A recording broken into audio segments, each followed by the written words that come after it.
Hello everyone, this side Shivani. और आज जो हम करेंगे वो है एफसीआर है, फॉरेन कंट्रीब्यूशन रेगुलेशन एक्ट 2010। ठीक है ना। अब इससे पहले जो है मैं जो है 3 एक्ट्स पे ऑलरेडी वीडियोस बना चुकी हूँ। FEMA, SARFAESI and PMLA. और उसमें मैंने टॉपिक वाइज बनाया, तो अगर आपको इन मीन वाइल किसी टॉपिक में किसी कॉन्सेप्ट में जो है इश्यूज है, तो आप वहां जाके एकदम सीधा वीडियो अपने देखो। अगर इम्पोर्ट में है फेमा के, तो जस्ट पॉइंट फेमा का इम्पोर्ट ही ओपन होगा। ठीक है, उसमें सब लिखा हुआ है कि कौन कौन सा लेक्चर है, तो वो बाइफिकेट करा हुआ है टॉपिक वाइज ना। अगर अभी तक मेरा चैनल सब्सक्राइब नहीं करा है, देन प्लीज डू सब्सक्राइब। अब आते हैं हम अपने मेन कॉन्सेप्ट पे। तो दैट इज एफसीआरए।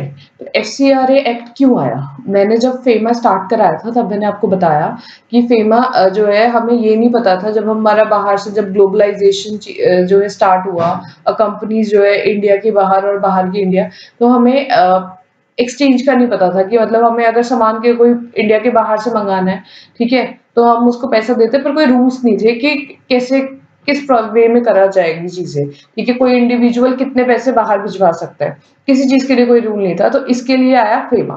ठीक है ना, कि अगर आपको बिजनेस करना है, या आपको बाहर से लोन लेना है, या आपको बाहर एजुकेशन के लिए, मेडिकल के लिए, इन सब पर्पस के लिए जाना है पर्सन के लिए, तो ये आया फेमा। मतलब कंपनी प्लस जो पर्सन के जितने भी चीजें होंगी, वो सारी फेमा में जाएंगी। Right now, foreign contribution regulation act क्यों आया जब इन सब चीजें कंपनी और इंडिविजुअल के लिए आ गया? क्योंकि उसके अलावा बचते हैं हमारे पास पॉलिटिकल पार्टी, चैरिटेबल इंस्टीट्यूशन, जो ट्रस्ट होते हैं, जो एसोसिएशन सोसाइटीज की फॉर्म में बने हुए होते हैं।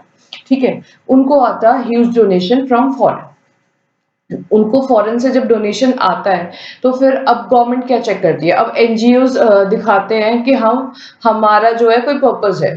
ठीक है ना, कि हमें वुमेन को अपलिफ्ट करना है, एम्पावर्ड करना है, एजुकेशन बढ़ाना है। ठीक है, या फिर उनकी जो भी रूरल एरियाज है, उनकी लाइफ को जो है थोड़ा अपलिफ्टमेंट देना है, कि ताकि उनकी लाइफ थोड़ी और बेटर हो जाए। ठीक है ना, तो इन सब चीजों के लिए काम करते हैं। लेकिन हो सकता है कि वो साइड बाय साइड एक्टिविटी ये दिखा रहे हो, बट एक्चुअल में जो है वो काम कुछ और भी कर रहे हो, जो कि इलीगल हो, जो कि इंडिया में जैसे रॉइट्स भड़काना हो गया, या कोई और चीज हो गई। ठीक है, अब किसी और ऐसी एनजी, मतलब कोई और ऐसा जो ग्रुप है, ठीक है, उसको पैसे ट्रांसफर करने हो जो कि इलीगल एक्टिविटी या रॉइट्स में या कम्युनल टेंशन में इन्वॉल्व हो। ठीक है ना। अब जैसे हाँ, ये चीज हो गई। अब इसके लिए जो है एफसीआर आया कि पर्पस क्या है, जो एनजीओ फॉरेन कंट्रीब्यूशन रिसीव कर रहे हैं, उनको कैसे अपना ऑडिट कराना है, उस सब चीजों के लिए जो रूल्स बताए गए हैं, वो एफसीआर एक्ट में बताए गए। ठीक है, तो किस किस चीजों के लिए आप क्या नाम है, फॉरेन कंट्रीब्यूशन ले सकते हो, किस किस चीजों के लिए आप फॉरेन कंट्रीब्यूशन नहीं ले सकते, सारी चीजें। ठीक है, तो अब हम करते हैं इसके डेफिनेशन से स्टार्ट। डेफिनेशन पहली क्या है? एसोसिएशंस। एसोसिएशन का मतलब क्या होता है? Means an association of individual weather incorporated और नॉट। एसोसिएशन क्या, जो इनकॉर्पोरेट हुई है या फिर नहीं हुई है। ठीक है, having an office in India, उसका ऑफिस कहाँ होना चाहिए? इंडिया में, क्योंकि हम इंडियन एनजीओ के बारे में बात कर रहे हैं। And include society, whether registered और नॉट। जरूरी नहीं है कि सोसाइटी अंडर सोसाइटीज एक्ट के अंडर रजिस्टर्ड हो, तो वेदर रजिस्टर्ड और नॉट, और एनी अदर ऑर्गेनाइजेशन जो किसी और फॉर्म में हो। ठीक है, तो एसोसिएशन का क्या मतलब? एसोसिएशन ऑफ इंडिविजुअल्स, बहुत सारे इंडिविजुअल्स होंगे, इनकॉर्पोरेटेड और not, office in India, include करता है सोसाइटी को, और रजिस्टर्ड होगी या नहीं होगी कोई फर्क नहीं पड़ता, या फिर कोई और organisation. Right, next, foreign contribution. Foreign contribution क्या होता है? Foreign company, sorry, foreign company क्या होता है? मीन्स कंपनी, एसोसिएशंस और body of individual company, association and body of individual. तो ये क्या हो गया? कैब, कंपनी, एसोसिएशन और body of individual incorporated outside India.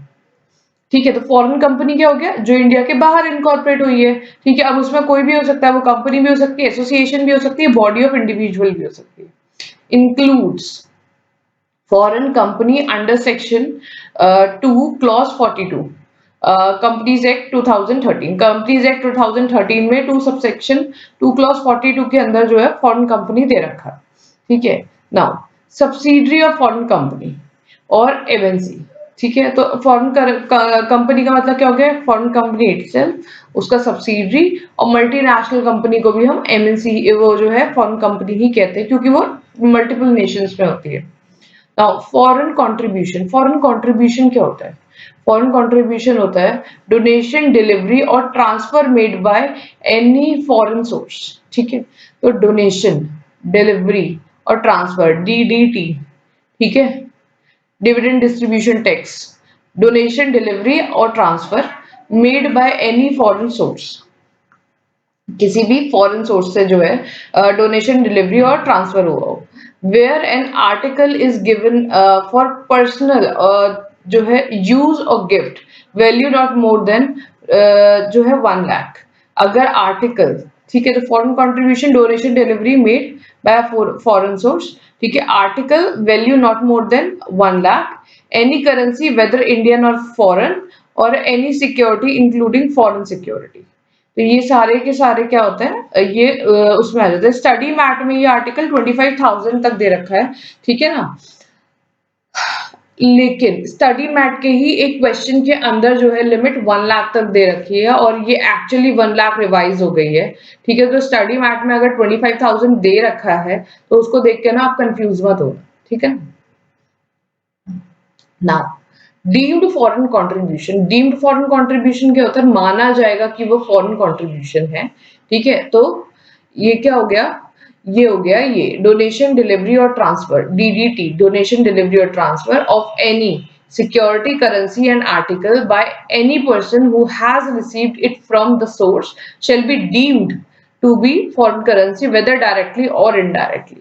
ठीक है, तो किसी भी पर्सन ने जो है डोनेशन, डिलीवरी और ट्रांसफर लिया है किसी भी सिक्योरिटी, करेंसी और आर्टिकल का, जो कि रिसीव कर रहा है फ्रॉम द फॉरेन सोर्स, वो डीम्ड, वो माना जाएगा कि वो चाहे वो डायरेक्टली या इनडायरेक्टली वो फॉरेन करेंसी है।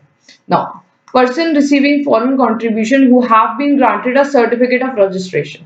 नाउ अब क्या है, जब भी कोई एफसीआरए के अंदर पैसा रिसीव करता है, ठीक है, तो कुछ रूल्स है कि अगर आपको पैसा बाहर से आ रहा है और आपको अंडर एफसीआरए एक्ट आ रहा है, मतलब आप एसोसिएशन हो, सोसाइटी हो, और आपको डोनेशन आ रही जो जिसके बदले में आपको कुछ नहीं देना, ठीक है ना, जिसके बदले में कोई कंसिडरेशन नहीं है, सिर्फ आपको मनी रिसीव करना है, और जो आपने पर्पस बताया है उस डोनेशन के लिए उसको एकम्पेनिश करना है, ठीक है, सिर्फ ये चीज करनी है आपको। नाउ इसके लिए जब हम एफसीआरए रिसीव करते हैं, तो सपोज अगर कोई सोसाइटी है, ठीक है, या कोई एनजीओ है जिसमें रेगुलर बेसिस पे एफसीआरए आता है, ठीक है, तो गवर्नमेंट को पता होना चाहिए। अब गवर्नमेंट को कैसे पता लगेगा कि आप पे फॉरेन कंट्रीब्यूशन आ रहा है और आप जो है एनजीओ हो? तो गवर्नमेंट कहती है कि आप एक रजिस्ट्रेशन नंबर ले लो, जैसे हमने फेमा में लिया था। अगर हमें बाहर से लोन लेना है तो लोन रजिस्ट्रेशन नंबर लिया था, इंपोर्ट या एक्सपोर्ट करना है तो इंपोर्ट एक्सपोर्ट नंबर लिया था। ऐसे ही यहाँ पे भी ये कहते हैं कि आप एक फॉरेन कंट्रीब्यूशन रेगुलेशन एक्ट के अंदर आप अपना रजिस्ट्रेशन ले लो, आप रजिस्टर करा लो खुद को, ठीक है। ये तो हो गया उनके लिए जो कि मल्टीपल टाइम्स जो है एक एक ईयर में या फिर लाइफ टाइम में जो भी है वो बहुत ज्यादा कंट्रीब्यूशन बाहर से आता है। और एक हो गया जिनको बहुत कम कंट्रीब्यूशन आता है, मतलब कि सपोज कि 2-3 साल में एक बार आ गया, ठीक है, तो उनका मेन जो डोनेशन है वो फॉरेन कंट्रीब्यूशन से नहीं है, तो वो क्या करते हैं, गवर्नमेंट से अप्रूवल ले लेते हैं कि हमें फॉरेन कंट्रीब्यूशन आने वाला है, सो प्लीज आप हमें अप्रूवल दो, ये पर्पस है हमारा, हमें इस पर्पस के लिए फॉरेन कंट्रीब्यूशन आ रहा है। और वो अपनी सारी डिटेल्स देते हैं कि इस बैंक अकाउंट में आएगा, और वो गवर्नमेंट से जो है प्रायर परमिशन ले लेते हैं फॉरेक्स रिसीव करने से पहले, ठीक है। तो ये चीज है ना। अब यहाँ पढ़ते हैं, तो ये क्या था, डीम्ड फॉरेन कंट्रीब्यूशन क्या हो गया, हमने जो है सिक्योर कुछ भी डायरेक्टली या इनडायरेक्टली जो है सिक्योरिटी, करेंसी और आर्टिकल जो है वो लिया है। Now person receive foreign contribution who have been granted a certificate of registration, ठीक है, तो वो पर्सन जिसने फॉरेन कंट्रीब्यूशन लिया जिसको सर्टिफिकेट ऑफ रजिस्ट्रेशन ग्रांट हो foreign currency in exclusive bank account. Exclusive मतलब कि जो सिंगल बैंक अकाउंट में विद सिंगल ब्रांच, ठीक है। अगर मेरा पीएनबी विश्वविद्यालय जो है के पास है दिल्ली के अंदर जो बैंक है, तो मैं जो फॉरेन कंट्रीब्यूशन लेने के लिए तो हर बार मैं पीएनबी विश्वविद्यालय वाली बैंक से ही क्या नाम है बोलूंगी, कंट्रीब्यूशन रिसीव करूंगी, राइट। तो मतलब सेम ब्रांच और सेम बैंक, हमेशा एक ही जगह से कंट्रीब्यूशन लिया। नाउ तो एक्सक्लूसिव बैंक अकाउंट में लिया क्यों जाता है? जब हम पीएमएलए पढ़े थे तो हमने ये पढ़ा था कि जब मनी लॉन्ड्रिंग करते हैं तो मनी लॉन्ड्रिंग करने के बहुत सारे तरीके होते हैं। हम ये भी हो सकता है कि हमें जो है बल्क में जो है ब्राइब का पैसा मिला और उसको हम छोटे-छोटे अकाउंट्स में जो है ट्रांसफर करके इंडिया के बाहर पहुँचाते हैं, जो अथॉरिटीज ट्रेस भी नहीं कर पाती, क्योंकि वो बहुत छोटा अमाउंट होता है। नाउ इसको एक्सक्लूसिव बैंक अकाउंट में क्यों रखा? क्योंकि ये हो सकता है कि एनजीओ जो है, जो पर्पस है उसको डिफीट करे, ठीक है, और जो ग्रांट है वो भी किसी और चीज के लिए आए और ये पर्पस डिफीट हो जाए और एनजीओ एनजीओ कोई कम्युनल टेंशन या कोई और चीज ऐसा कर दे, ठीक है, तो उस चीज को बचाने के लिए तो जो भी फॉरेन कंट्रीब्यूशन आएगा वो एक सिंगल अकाउंट में आएगा, ठीक है। अब आपको कितना भी मंगाना है उस पर कोई लिमिट नहीं है, लेकिन जो भी लोगे वो आप एक single account with single branch, right. Interest on such FC shall be deemed FC. अब सपोज मुझे कंट्रीब्यूशन आया 1 लाख यूएसडी का, ठीक है। अब मुझे आज ये तो है नहीं कि मुझे 1 लाख यूएसडी की जरूरत है, हो सकता है मुझे 10,000 की रुपीस की जरूरत हो, तो मैंने वो 10,000 जो यूएसडी है वो निकाल लिए, रुपीस नहीं यूएसडी, 10,000 यूएसडी निकाल लिए, बचे कितने 90,000 यूएसडी। उसमें मुझे बैंक क्या देगा? इंटरेस्ट देगा, ऑब्वियसली बैंक को तो फायदा है कि फॉरेक्स आ रहा है, तो बैंक क्या देगा? इंटरेस्ट देगा। तो वो जो इंटरेस्ट होगा वो भी फॉरेन कंट्रीब्यूशन में ऐड होगा, ठीक है। तो जब क्योंकि मैंने भी एक एनजीओ का ऑडिट करा हुआ है जिसपे और एक ऐसे एनजीओ का करा हुआ है जिसपे इंडिया का सबसे ज्यादा जो है फॉरेन कंट्रीब्यूशन आता है, तो उनके यहाँ इनकम में दोनों चीजें दिखती थी। आप इंटरेस्ट को भी वो इनकम में आता था और जो एक्चुअल जो लिया हुआ है डोनेशन जो आई है वो भी जो है क्या नाम है, इनकम में ऐड होती है। तो दोनों चीजें जो है उनकी इनकम होती थी जो कि फॉरेन सोर्स से आई है, ठीक है ना। Other income on foreign contribution deemed foreign contribution. अगर कोई और भी इनकम है, लाइक मैंने उसे किसी और एफडी कराते थे एक्चुअली वो लोग, तो अगर मैंने उसका एफडी करा दिया कि मुझे तो वो पैसा आज नहीं चाहिए, तो उस एफडी पर या फिर और किसी बॉन्ड में, जो गवर्नमेंट के बॉन्ड्स होते हैं उनमें कहीं पे भी इन्वेस्ट करा, तो उससे भी जो चीज जो इनकम आ रही है वो भी क्या होगा? Foreign contribution. Now exclusion of from foreign contribution, क्या चीज फॉरेन कंट्रीब्यूशन में नहीं आएगी? Education fees received and sale of goods and render services ordinary business, ठीक है। ये तो sales of goods and services जो ऑर्डिनरी बिजनेस में, तो ये तो हमारे फेमा में फॉल करेंगे, इंपोर्ट एक्सपोर्ट वाला, right. Now educational fees receive, जो एजुकेशन के लिए बच्चा फीस लेने आया तो उसको कंसिडरेशन तो मिल रही है ना, उसमें वो एजुकेशन ले रहा है और फी डिपॉजिट कर रहा है, तो उसमें फॉरेन कंट्रीब्यूशन कैसा हुआ? जो हमने बेसिक कॉन्सेप्ट पढ़ा था वो यही था कि एक क्या नाम है, बाहर से बाहर का कोई सोर्स इंडिया में पैसे भिजवाता है और वो पर्पस इंडिया में ही फुलफिल करना होता है, उससे एक्चुअली उस पर्सन को कोई हेल्प नहीं मिल रही है। सपोज करो बिल गेट्स जो है डोनेशन देते हैं इंडिया या इंडिया के अंदर, ठीक है, और वो बच्चों का अपलिफ्टमेंट और उनके एजुकेशन के लिए देते हैं, ठीक है। तो वो जो उससे बिल गेट को फायदा क्या हो रहा है डोनेशन से, कि जो यहाँ के इंडिया के बच्चों का कोई फायदा नहीं हो रहा है। तो दैट इज लाइक कि वो आते हैं, हम सारी जो भी डोनेशंस होती है वो एफसीआरए में आती है, right. Now person individual HUF association under section 8। तो पर्सन की डेफिनेशन में कौन कौन आ जाते हैं? इंडिविजुअल भी, एचयूएफ भी, एसोसिएशन भी, और जो अंडर सेक्शन 8 में आते हैं। Now, what is foreign hospitality? Foreign hospitality क्या होता है? Means any offer made in cash or kind by a foreign source. Foreign source ने cash या kind में जो है कोई भी offer करा to provide a person with cost to travel to foreign country, ठीक है ना। cost to travel दिया with free boarding, lodging and transportation और medical treatment, ठीक है। तो ये ऑफर आया है कैश और काइंड के अंदर by a foreign source. Foreign source ने बोला है कि मैं आपको अपनी कंट्री में बुलाना चाहता हूँ या किसी और कंट्री में आप मेरे बिहाफ पे जाओ, मैं आपको कॉस्ट टू ट्रैवल दूंगा, ठीक है, और बोर्डिंग, लॉजिंग, ट्रांसपोर्ट और मेडिकल ट्रीटमेंट भी, अगर आपको कुछ चाहिए तो वो भी मैं आपको जो है फ्री दूंगा, right. That is foreign hospitality. Now what is foreign source? बाहर से पैसा आया, जो हम कहते हैं कि बाहर वालों ने दे दिया। The government of any foreign country, governments भी तो डोनेशंस देती हैं, ठीक है, कि गवर्नमेंट हेल्प करती है कि हाँ कि आप इतना जो है पैसे ले लो। जब क्या नाम है अर्थक्वेक और ये सब चीजें आ जाती है तो यहाँ की गवर्नमेंट्स भी जो है हेल्प करती है। नाउ इंटरनेशनल एजेंसीज कैसे हो गए? United nation, world bank, IMF, UN तो बहुत ज्यादा करते हैं, यूएन हो गया, वर्ल्ड बैंक हो गया, आईएमएफ, ये भी जो है फॉरेन सोर्स आ गया। जो भी इंडिया के बाहर हुआ तो इंटरनेशनल एजेंसीज हो गई, बाहर का गवर्नमेंट हो गया, company with more than one half of the nominal value of a share capital is held either singly or in aggregate। तो more than one half जो है मतलब more than 50% जो है nominal value of a share capital, nominal value of its share capital either singly or in aggregate with government, citizen of foreign country, incorporated in a foreign country, trust, society, association और foreign company। ठीक है, तो ये सब चीजें include होती है ना। ट्रेड यूनियन, फॉरेन ट्रस्ट और फॉरेन फाउंडेशन, ये भी तो हो सकता है कि कोई फॉरेन ट्रस्ट हो और वो इंडिया में हेल्प करना चाहता हो, तो वो अपनी डोनेशन को जो है, जो भी उसके बाद फंड हो उसमें से वो थोड़ा सा डोनेट इंडिया को कर दे। सोसाइटी से सोसाइटी को भी तो पैसा ट्रांसफर होता है। सोसाइटी, क्लब और other association, citizen of foreign country. ठीक है, तो सिटीजन ऑफ जो है फॉरेन कंट्री, ये सब चीजें। Now what is political party? Political party क्या होती है? एसोसिएशन और body of individual citizen of India. ठीक है, तो पॉलिटिकल पार्टी क्या हो गया? तो अब मैंने आपको यही बताया था कि डोनेशन कौन रिसीव करता है। जब इलेक्शन का टाइम होता है तो पॉलिटिकल पार्टीज के पास भी बहुत डोनेशन आता है कि हम आपको सपोर्ट करते हैं, आपकी गवर्नमेंट आनी चाहिए, हम पैसे भेज रहे हैं, राइट। तो now what is political party? तो पॉलिटिकल पार्टी है एसोसिएशन और body of individual citizen of India. ठीक है, तो वो क्या हो गया? Citizen of India, registered with election commission of India. Election commission के साथ जो है वो रजिस्टर्ड है। ऑब्वियसली जो इलेक्शन है वो इलेक्शन कमीशन हेल्ड करती है, तो उसके साथ क्या होगा? रजिस्ट्रेशन होगा। Association, body of individual citizen of India, fine.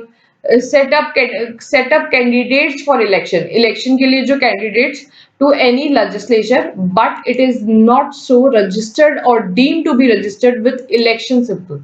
ठीक है, तो जरूरी नहीं है कि उनका इलेक्शन सिंबल हो, ठीक है, रजिस्टर्ड हो, लेकिन जो है एक कैंडिडेट जरूर होना चाहिए for election with legislature. Candidate हमारे पास जरूर होने चाहिए, नॉट नेसेसरी कि सिंबल हो या नहीं हो इलेक्शन का। ठीक है, नाउ ये हो गया अब डेफिनेशन। तो डेफिनेशंस के अंदर हमने क्या क्या कर लिया है? डेफिनेशंस के अंदर हमने कर लिया है एसोसिएशंस क्या होती हैं, फॉरेन कंपनी क्या हो गई, ठीक है, फॉरेन कंपनी, फॉरेन कंट्रीब्यूशन क्या हो गया, जो बाहर से हमें पैसा आ रहा है वो, और डीम्ड फॉरेन कंट्रीब्यूशन क्या हो गया। ठीक है, तो डीम्ड फॉरेन कंट्रीब्यूशन जो हमें रिसीव हुआ डायरेक्टली इनडायरेक्टली, और इसको एक बार पढ़ लेना।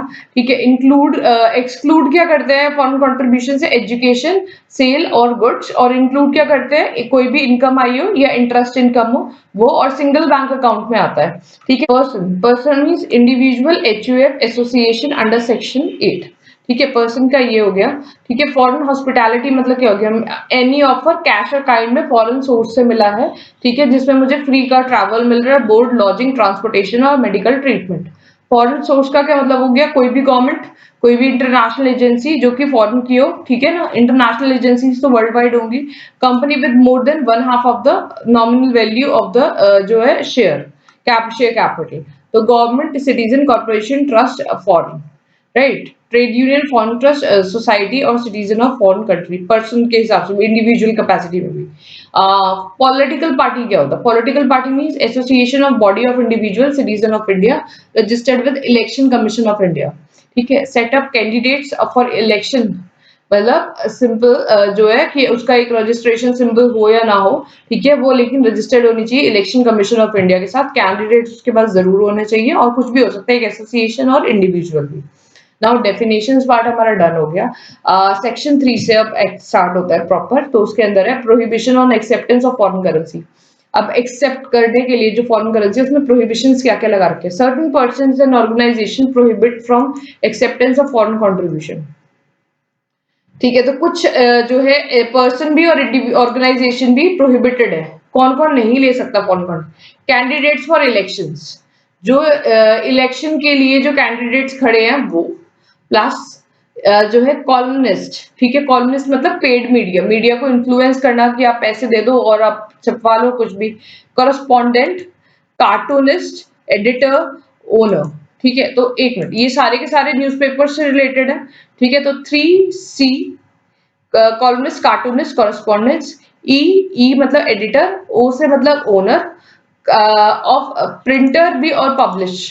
ये सारी की सारी जो है मतलब ये जो है as a registered newspaper of a registered newspaper, तो ये सारे जो है न्यूज़पेपर है मतलब अब वो फॉरेन से हमारे प्रिंट मीडिया को इन्फ्लुएंस करे, तो इन लोगों के लिए क्या कर दिया, प्रोहिबिट कर दिया कि कोई भी प्रिंट मीडिया फॉरेन से कंट्रीब्यूशन नहीं ले सकता।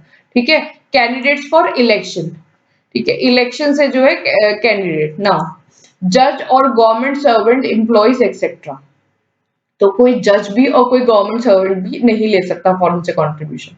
मेंबर ऑफ एनी लेजिस्लेचर, ठीक है, कोई भी लेजिस्लेचर का जो मेंबर है वो नहीं ले सकता, ठीक है ना।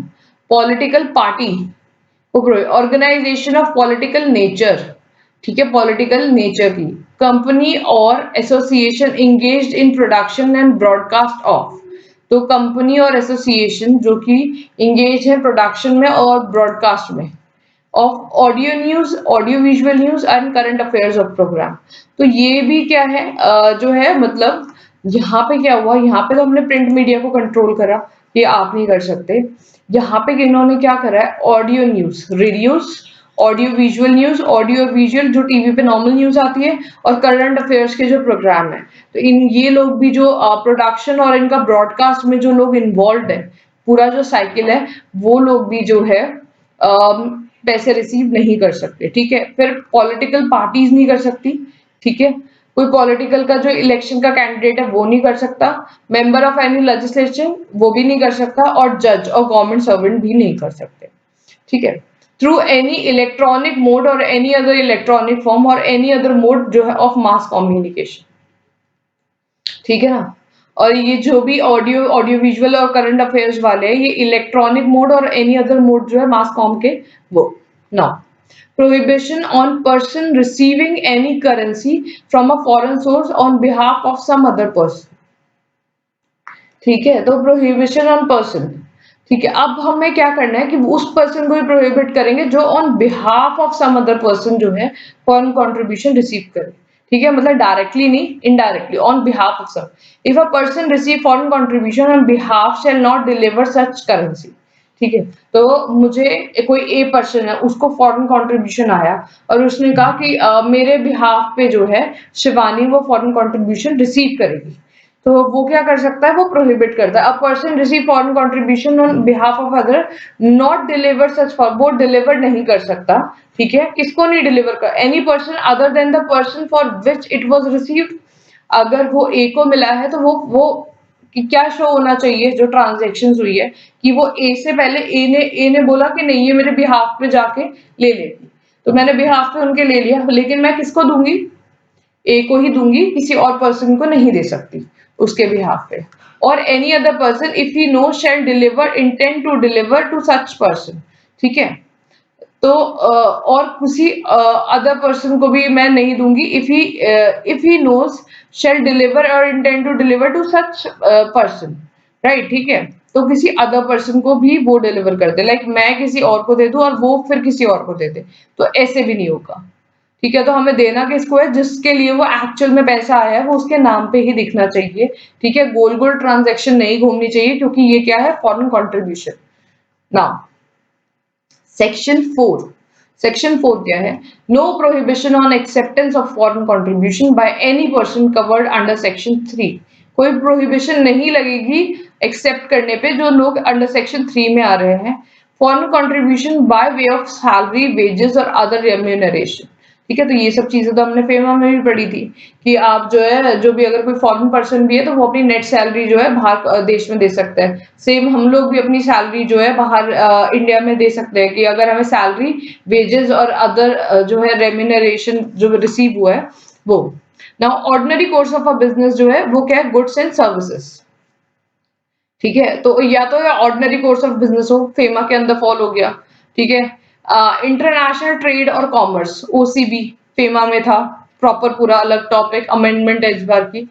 As an agent of foreign source to any transaction made with CG और एसजी, तो ये क्या है, एजेंट है फॉर फॉरेन सोर्स, ठीक है, और ट्रांजेक्शन किसके साथ हुई है, गवर्नमेंट के साथ, ये भी ट्रांजेक्शन फेमा में थी कि जब गवर्नमेंट्स के बीच में या गवर्नमेंट के साथ किसी का होता है तो वो थ्रू एग्जिम बैंक अकाउंट होता है, ये हमारे रेगुलेशंस के अंदर भी था, ठीक है ना। Now gift presents of any Indian delegations, gift या प्रेजेंट जो है इंडियन डेलीगेशन को मिला हो, acceptance as per rules made by CG. अगर ऑब्वियसली अगर हमारे जो मिनिस्टर्स हैं या जो प्रेसिडेंट है या प्राइम मिनिस्टर है वो इंडिया के बाहर जाते हैं, डेफिनेटली उन्हें गिफ्ट्स वगैरह मिलते होंगे, जो भी इंडियन डेलीगेट्स हैं, तो उनका जो एक्सेप्टेंस है वो सीजी ने ऑलरेडी रूल बना रखा है कि आप कितना गिफ्ट एक्सेप्ट कर सकते हो उस गवर्नमेंट से और उस गिफ्ट का करना क्या है। ठीक है, receive from relative in excess of ₹1 lakh, relative से मुझे 1 लाख से ऊपर मिले हैं, shall inform CG and upload details in foreign contribution form 1 within 30 days of receipt. अगर मुझे अपने रिलेटिव से पैसा मिला है that is more than 1 lakh rupees है, तो मुझे FC1 में जाकर within 30 days of receipt, मतलब जब पैसा मिला हो तो मुझे सीजी को क्या करना है, इन्फॉर्म कर देना है कि सर मुझे ये मोर देन 1 लाख रुपीज जो है फॉरेन से आया है, मेरे रिलेटिव्स ने भेजा है। ठीक है, within 30 days of a receipt मैं सीजी को इन्फॉर्म कर दूंगी। उसी ordinary course of business through any official channel, post or authorized person as per FEMA regulation, FEMA Act 1999। ठीक है, तो अगर ऑर्डिनरी कोर्स ऑफ बिजनेस है, ऑफिशियल चैनल क्या हो गया, पोर्ट हो गया, ऑथराइज पर्सन हो गया, पोस्ट ऑफिस हो गया, पैसे भिजवाने वाली बात है, पोस्ट ऑफिस के थ्रू जाते हैं और जो है ऑथराइज पर्सन के through as per FEMA. Scholarship और स्टाइपेंड, ठीक है, स्कॉलरशिप और स्टाइपेंड जो है ये भी जो है सारा का सारा ये इस पे कोई प्रोहिबिशन नहीं है। ठीक है, तो मुझे बाहर से कोई स्कॉलरशिप और स्टाइपेंड मिली हो तो उसका भी कोई वो नहीं है ना। सेक्शन 6 क्या कहते हैं, restriction on accepting foreign hospitality. Restrictions क्या है, फॉरेन हॉस्पिटैलिटी था क्या कि कोई भी मुझे बाहर का पर्सन जो है फॉरेन पर्सन किसी भी कैश या काइंड के अंदर जो है ये कहे कि तुम्हें फ्री में ट्रैवल करना है, बोर्डिंग लॉजिंग मेडिकल और ट्रीटमेंट, ये सब चीजें जो है क्या है, ट्रैवल, ये सब चीजें क्या है, क्या नाम है, फ्री में मिल रही है फॉरेन सोर्स से, उसको हम फॉरेन हॉस्पिटैलिटी कहते थे। अब रिस्ट्रिक्शन क्या है, डिस्ट्रिक्ट कौन क्या हो रहा है, prior permission in form FC2 by, prior permission मतलब पहले ही परमिशन लेनी पड़ेगी, सीजी को बताना पड़ेगा कि मुझे जो है फॉरेन हॉस्पिटैलिटी मिल रही है। ठीक है, prior permission in form 2 by, कौन कौन को किस किस को देनी है अगर foreign hospital, member of the legislature, ठीक है, official bearer of political parties, ठीक है, ऑफिशियल पॉलिटिकल पार्टीज के जो है पर्सन जो है, जजेस, गवर्नमेंट जज, employees of any corporation or any other body owned by or controlled by the government, मतलब सारे के सारे गवर्नमेंट के एम्प्लॉइज। इसका मतलब क्या हुआ कि सारी की सारी जो भी इसका जो प्रायर परमिशन किस किस को लेनी है, FC1 में तो रिलेटिव से अगर पैसा मिला है तो उसके लिए, FC2 के अंदर फॉर्म के अंदर क्या है, फॉर्म जरूरी नहीं है आपको याद करने हैं, स्टडी मैट में कोई भी फॉर्म का नंबर नहीं दे रखा है। ठीक है, कि आपको इस फॉर्म में देना है, इस फॉर्म में देना है, जस्ट जो है उन्होंने बता रखा है कि आपको प्रायर परमिशन लेनी है थ्रू फॉर्म। ठीक है ना, तो FC2 के अंदर क्या दे रखा है, मेंबर, ऑफिस बियरर जो पॉलिटिकल मेंबर्स जो है पॉलिटिकल पार्टी के, जजेस, गवर्नमेंट और एम्प्लॉयज जो है ऑफ एनी अदर गवर्नमेंट, तो सारा का सारा गवर्नमेंट के एम्प्लॉयज वो वाले, जजेस प्लस जो पॉलिटिकल पर्सन है वो वाले, उन सबको प्रायर परमिशन लेनी है फॉरेन हॉस्पिटैलिटी रिसीव करने के लिए। Now acceptance of foreign hospitality without permission, अब यहाँ तो उन्होंने पहले परमिशन ले ली, अब विदाउट परमिशन वाले कौन से हैं, any of a person specified in section 6 suddenly falls ill during the visit outside India। अब कोई पर्सन जो है पॉलिटिकल पार्टी का कोई पर्सन बाहर गया, ठीक है, और वो बीमार पड़ गया और उसको मेडिकल ट्रीटमेंट लेना पड़ गया, तो वो प्रायर परमिशन लेगा, नहीं लेगा, नॉर्मल सी चीज है। ठीक है, and require emergency medical aid, फटाफट चाहिए, person give intimation with in 1 month from receipt of the foreign hospitality, 1 महीने में आराम से जब आपको रिसीव हुआ हो उसके विद इन 1 मंथ दे दो। In case of emergent medical aid with in 60 days of receipt of, अगर बहुत ज्यादा ही इमरजेंसी हो गई है तो 60 days of receipt of, with in 60 days जब रिसीव हुआ हो, क्या फुल डिटेल इंक्लूड सोर्स, कि किस सोर्स, पर्पस क्या था, ठीक है, approximate amount in rupees and manner of utilisation. ठीक है, तो ये जो है मेडिकल एड में जब आपको प्रॉपर पूरा बिल पकड़ा दिया हो गवर्नमेंट ने वहां की बाहर वाली, तो आपको जो है वो क्या नाम है, within 60 days of receipt of full detail, या तो आप तब कर सकते हो। No intimation if foreign hospitality FH is equal to ₹1 lakh। अगर 1 लाख के बराबर है ना कोई फॉरेन हॉस्पिटैलिटी, तो कोई भी जो है आपको इंटीमेशन देने की ज़रूरत नहीं है। Now guidelines for considering the purpose of foreign hospitality. अब फॉरेन हॉस्पिटैलिटी के लिए जो है पर्पस जो है, ठीक है ना, proposal sorry, guidelines for considering the proposal of foreign hospitality. Guidelines क्या दे रखे फॉरेन हॉस्पिटैलिटी में? नो परमिशन, इफ आपको कोई परमिशन नहीं लेनी है, expense incurred by central government और state government. Central government state government कह रही है कि कोई बात नहीं, पैसा हम देंगे। पर्सनल एक्सपेंस, मेरी अपनी जेब का खर्चा था, मैंने तो खुद ही लेकर गया था, तो वो वाला, ठीक है ना। Provided by Indian national living in foreign country. Suppose कोई बुढ़े माँ बाप है और उनके बच्चे जो है बाहर रहते हैं, तो वो क्या करेंगे, वो उनका खर्चा जो है सारा बियर करेंगे, तो दैट इज हॉस्पिटैलिटी। तो जो भी जो है किसी national living in Indian national living, कोई इंडियन पर्सन बाहर रह रहा है, ठीक है, जो फॉरेन कंट्री के अंदर है, ठीक है। अब जरूरी नहीं है कि वो बाप और बेटे वाला रिलेशनशिप हो, वो कोई भी हो सकता है, ठीक है। तो वो वाली चीजें जो है किसी एनआरआई ने पैसे दिए, एक्सेप्टिंग सैलरी फीस और रेम्यूनरेशन एक्सेट्रा। अब आपको वहां से सैलरी फीस या रेम्यूनरेशन मिल रही हो। Visit by member of parliament delegation under bilateral exchange और एग्रीमेंट। अगर वो जैसे मोदी जी जाते हैं, बाहर जाते हैं, तो वो अगर कोई एग्रीमेंट वगैरह या ट्रीटी साइन कर कर आते हैं, तो उनको भी जो है ये चीजें, ये गाइडलाइंस है कि कोई परमिशन लेने की जरूरत नहीं है, बायलैटरल एक्सचेंज ऑफ एग्रीमेंट हुआ है। लॉन्ग या short foreign training courses approved by the ministry of personnel training and public grievances. तो ministry of public personnel training and public grievances ने जो है ट्रेनिंग के लिए जो है शॉर्ट कोर्सेज जो है वो बोला हो कि हाँ आप इन छोटे कोर्सेज के लिए बाहर ट्रेनिंग के लिए जा सकते हो, तो भी कोई प्रॉब्लम नहीं है। Now section 7, prohibition of transfer of foreign contribution to other person. पहले एक बार फटाफट सेक्शन 6 रिवाइज कर लेते हैं जो हॉस्पिटैलिटी वाला है, ठीक है। तो फॉरेन हॉस्पिटैलिटी क्या होती है? फ्री में जो है ट्रैवल और मेडिकल जो है लेना, बोर्डिंग लॉजिंग और ये चीजें इंक्लूड होती है, जो फॉरेन सोर्स बियर करता है। नाउ किस किस को नहीं लगती है, ठीक है, जो है पॉलिटिकल पार्टी, जज और गवर्नमेंट एम्प्लॉयज, तीन जो है पार्ट्स में जो है ये डिवाइडेड है। Now acceptance of foreign hospitality without permission. बिना परमिशन के लिए कब जा सकते हो? जब आपको मेडिकल एकदम फटाफट इमरजेंसी की जरूरत हो गई हो, और अगर 1 लाख से जो है कम 1 लाख के बराबर है फॉरेन हॉस्पिटैलिटी, तो कोई इंटीमेशन देने की जरूरत नहीं है। प्रायर परमिशन आपको कब नहीं लेनी है? जब आप या तो अपना पर्सनल खर्चा, एनआरआई या गवर्नमेंट आपका खर्चा उठा रही हो, या आपको वहां से सैलरी मिली हो, या फिर आप बायलैटरल एक्सचेंज या एग्रीमेंट के लिए गए हो, या फिर जो है आप ट्रेनिंग के लिए गए हो। नाउ अब आ जाता है special to transfer foreign contribution to other person, section 7 में, कि आपको foreign contribution to other person कैसे करना है। एक तो था ऑन बिहाफ, जो आप रिसीव कर रहे हो, अब है अदर पर्सन को जब ट्रांसफर करोगे, और वो प्रोहिबिट है। क्या है? Transfer to a person who has granted a certificate of prior permission. देखो सिंपल सी बात है, उन पर्सन्स के लिए अलाउड है। आप सपोज मैं कोई भी एक एनजीओ, मुझे वो पैसा रिसीव हुआ फॉरेन कंट्रीब्यूशन, हो सकता है एक होता है सब ग्रांट करना, मुझे वो ग्रांट रिसीव हुई डोनेशन, ठीक है, मैं किसी और को सब ग्रांट करती हूँ कि नहीं ये वाली जो एनजीओ है ना इसका भी सेम ही पर्पज है, ठीक है, तो मैं इसको पैसे दे देती हूँ। नॉर्मली क्या कहेगी गवर्नमेंट, शक की निगाह से देखेगी, फॉरेन कंट्रीब्यूशन यहाँ से आया और यहाँ चला गया, तो वो क्या कहेगी कि तो सीधा फिर इसी को क्यों नहीं दे देते, इसको दिया फिर इसको गया, ऐसे क्यों कर रहे हो, ठीक है। तो लेकिन गवर्नमेंट ने कहा कि अच्छा अगर आप ऐसे भी सब ग्रांट भी कर रहे हो ना, तो फिर आपको एक रजिस्ट्रेशन लेना पड़ेगा, या फिर आपको प्रायर परमिशन लेनी पड़ेगी जिसको सब ग्रांट हो रहा है उस वाली जो है कंपनी को, सॉरी सोसाइटी को, ठीक है। तो सोसाइटी ए जब सोसाइटी बी को देगी, तो सोसाइटी बी को क्या होना चाहिए? रजिस्ट्रेशन होना चाहिए, या उसने प्रायर परमिशन लेनी होती है कि मुझे सोसाइटी ए से जो है ग्रांट रिसीव होती है फॉरेन में, ठीक है ना। तो person who has granted a certificate of registration under section 12 और अंडर सेक्शन 11। तो सेक्शन 12 और 11 के अंदर हमें रजिस्ट्रेशन के सर्टिफिकेट मिलते हैं।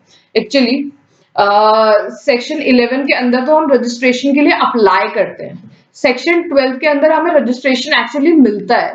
तो लेकिन जो इंस्टीट्यूट का जो स्टडी मैट है उसके अंदर सेक्शन 11 दे रखा है कि हमें जो सर्टिफिकेट ग्रांट होता है वो सेक्शन 11 में है। तो इट्स अप टू यू कि आप सेक्शन 11 लिखो या सेक्शन 12 लिखो, ठीक है ना।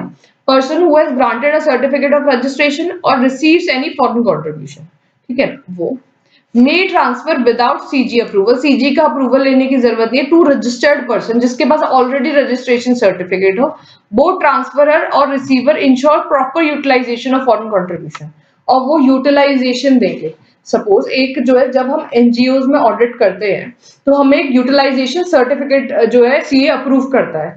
ठीक है, यूटिलाइजेशन सर्टिफिकेट क्या होता है? यूटिलाइजेशन सर्टिफिकेट में होता है उसको डोनेशन आया और वो जो है ना उस ग्रांटर के पास जाता है जिसने डोनेशन ग्रांट करी थी। ठीक है, अब चाहे वो फॉरेन सोर्स हो चाहे वो इंडियन सोर्स हो, इररिस्पेक्टिव है, यूटिलाइजेशन सर्टिफिकेट हमेशा बनता है कि हमने पैसा कैसे यूटिलाइज करा। ठीक है, तो उसके अंदर क्या है कि जो एनजीओ है वो अपने खर्चे दिखाता है कि मेरा ये खर्चा हुआ है, मैं ये एक्टिविटी कर रहा था, मैंने इतने को सैलरी दी है। ठीक है, जो भी मेरे वॉलंटियर्स लगे थे ये काम करने के लिए, इतने लोगों को मैंने फायदा उठाया, तो वो पूरा अपना पहले तो क्या करते हैं, डोनेशन लेने का मेन जो एक प्रोसेस है वो ये है, वो अपना एक प्रोग्राम बनाते हैं, लेआउट बनाते हैं पूरा, वो ग्रांटर्स को प्रोवाइड करते हैं जिनको ग्रांट देना होता है। तो लोगों को ग्रांट देनी होती है सीएसआर एक्टिविटीज के लिए और ये सब चीजें कि आपने सोसाइटी के लिए क्या करा है, तो वो उनको एक पूरा प्रपोजल बनाकर देते हैं। फिर उसके बाद क्या होता है, वो उनको ग्रांट अप्रूव हो जाती है। ग्रांट अप्रूव होने के बाद वो क्या नाम है, उसको पैसा मिल जाता है और वो उसको यूटिलाइज करते हैं। तो वो हर एक टाइम स्पेसिफाई कर देते हैं, मतलब वो क्या करते हैं, बताते हैं कि आपको हर 6 मंथ्स में आपको अपनी प्रोग्रेस रिपोर्ट देनी है, जैसे हम कंपनीज में देते हैं। तो वही यूटिलाइजेशन सर्टिफिकेट है, वो दिखाते हैं कि हमारा पैसा इतनी जगह यूटिलाइज हुआ है, हमने इतने लोगों को बेनिफिट दिया है। ठीक है, और वो जो है सीए सर्टिफाई करता है उस सर्टिफिकेट को और वो फिर आगे जाता है। ठीक है, ये था। Now, the person who has granted certificate जो है वो under section 12 और 11 में receives any foreign contribution. Now, अब both transferer और receiver ensure proper utilization of foreign contribution. So main बात क्या थी जिसके लिए मैंने आपको बताया था, अगर मैं एनजीओ ए हूँ और यहाँ पे एनजीओ बी है, तो एनजीओ जब बी को जो है मैं सब ग्रांट करूंगी, पैसे दूंगी, तो एनजीओ बी जो है किसको यूटिलाइजेशन देगा? मुझे। तो हम दोनों को मिलकर इंश्योर करना है कि पैसा जो है प्रॉपर क्या हो, यूटिलाइज हो रहा हो, ये ना हो कि हम पैसा खराब करें फॉरेन का। ठीक है ना। रिटर्न FC4 में जाती है, right. The recipient has not proceeded against the provision of act. ठीक है, और अगेंस्ट जो प्रोविजंस बना रखे हैं कि आपको पॉलिटिकल पार्टी को नहीं लेना, गवर्नमेंट को नहीं लेना, ये नहीं लेना, कम्युनल राइट्स नहीं होने चाहिए, कोई गलत काम नहीं होना चाहिए इंडिया के अंदर, ये जो भी हमने वो बना रखे हैं वो उन्हें जो है उसके अगेंस्ट में कोई काम नहीं करना चाहिए। Transfer of foreign contribution to a person who has not granted a certificate. अब सपोज जो मेरा जो सब ग्रांटर है जो बी है, वो क्या कर रहा है, वो जो है रजिस्टर्ड ही नहीं है। अब मैं उसको, और मुझे उसको ग्रांट देनी, मुझे पता है ये अच्छा इंसान है और ये बहुत अच्छा काम कर रहा है। नाउ अब क्या होगा, तो मैं prior approval of CG obtain करूंगी, मैं सीजी से कहूंगी कि लाओ आप अपना जो है ना आप अप्रूव कर दीजिए सर, मुझे इनको ना सब ग्रांट करनी है बट इनके पास रजिस्ट्रेशन नहीं है। ठीक है ना। तो अप्रूवल ले ली जाएगी, प्रायर अप्रूवल दिला दी जाएगी, इसको अप्रूवल मिल जाएगी बी को। Now transfer does not exceed 10% of the total value of foreign contribution receive during the financial year. अब मुझे 1 लाख यूएसडी का मिला है, तो मैं सिर्फ उसका 10% ही दे पाऊंगी ड्यूरिंग द फाइनेंशियल ईयर। जरूरी नहीं है, मतलब मैं ऐसा नहीं है कि मैं वहां का 20,000 जो है मतलब 20% दे दूं। ठीक है ना। सच ट्रांसफर एज पर जो है terms and condition prescribe by the CG. तो सीजी जो है टर्म्स एंड कंडीशन प्रिस्क्राइब करेंगे। नाउ सेक्शन 8 के अंदर क्या है, सेक्शन 8 के अंदर है restriction of utilisation of foreign contribution for administrative purpose.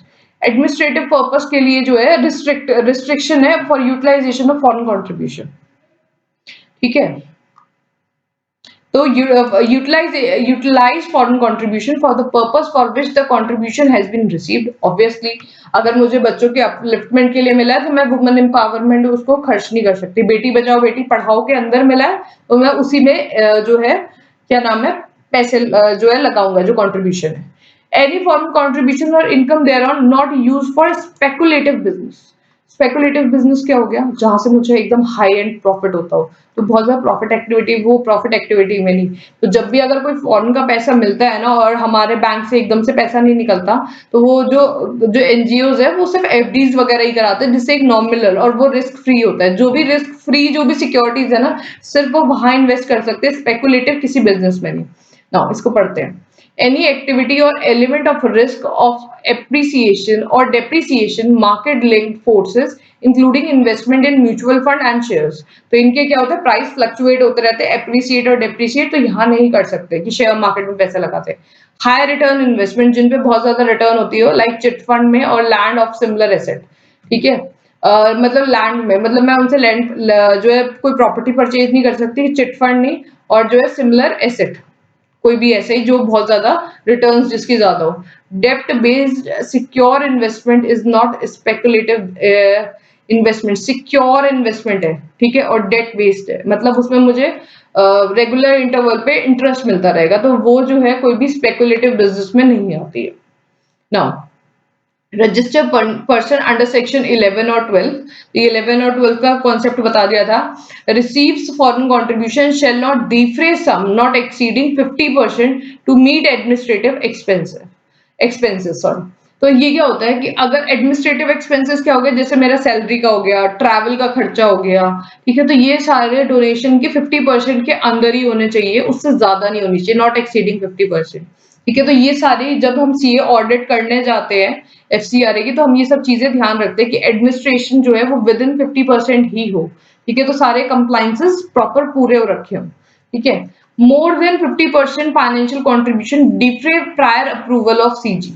अगर अगर मैंने मोर देन 50%, जैसे किसी प्रोजेक्ट में इन दिल्ली बेस्ड एनजीओ है और उसको काम करना है केरला में जाकर, तो उनका क्या है, ट्रैवल लगता है कि ये ट्रैवल लग गया, फेयर लग गया, तो वो जो कंट्रीब्यूशन है वो मोर देन 50% तभी होगा जब वो सीजी का पहले प्रायर अप्रूवल लेंगे, पहले अप्रूवल लेंगे, खर्चा करने के बाद नहीं, पहले, कि हाँ हमें मोर देन 50% लगेगा। CG prescribed, CG prescribed है manner of calculation of administration expenses, CG ही कर रहा है, मिनिस्ट्री ऑफ होम अफेयर्स जो है इसको गवर्न करती है पूरा एफसीआरए एक्ट को। तो जो है मैनर ऑफ कैलकुलेशन की एडमिनिस्ट्रेशन एक्सपेंस के अंदर क्या क्या चीजें आएंगी, और element including in administration expenses, वही एलिमेंट, और कैसे कैलकुलेट करना है, कैसे कैलकुलेट होगी ना।